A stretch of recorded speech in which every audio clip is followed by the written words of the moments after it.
Why was PTSD stigmatized for Vietnam veterans? Imagine coming home from a war that many Americans didn't fully understand or support. Now picture trying to explain your feelings when society sees you as the problem.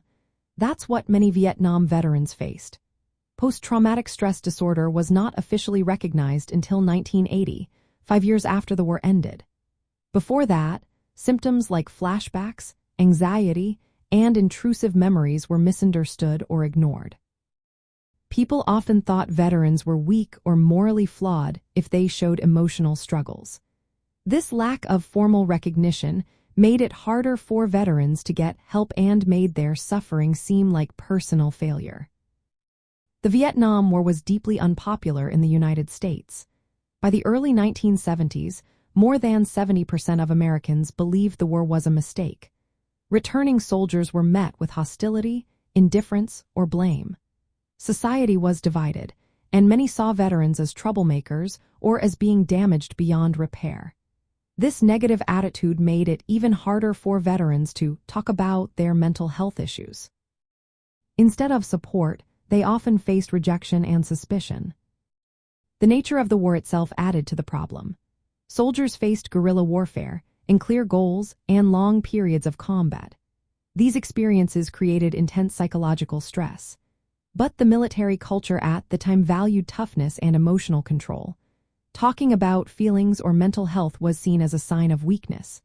Terms like shell shock from earlier wars were known, but many dismissed or misunderstood these signs. Veterans felt shame about their psychological wounds because society and military expectations told them to be strong. The military and medical systems were not prepared to handle PTSD. Early treatments focused on returning soldiers quickly to duty, not on mental health recovery. Many veterans were left to deal with their trauma alone.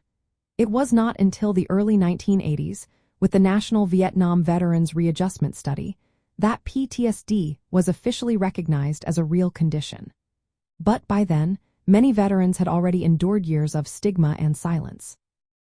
Additional factors made things worse. Exposure to Agent Orange, a chemical used during the war, caused long-term health problems. These physical issues often went hand in hand with mental health struggles, making it harder for the public to understand or accept their suffering.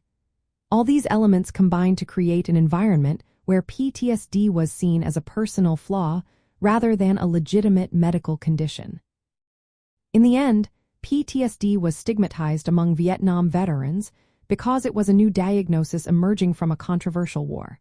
Society was divided and often hostile. The military culture discouraged emotional openness, and mental health support was limited. This combination made many veterans feel ashamed of their invisible wounds. The effects of this stigma still influence how society views veterans and mental health today.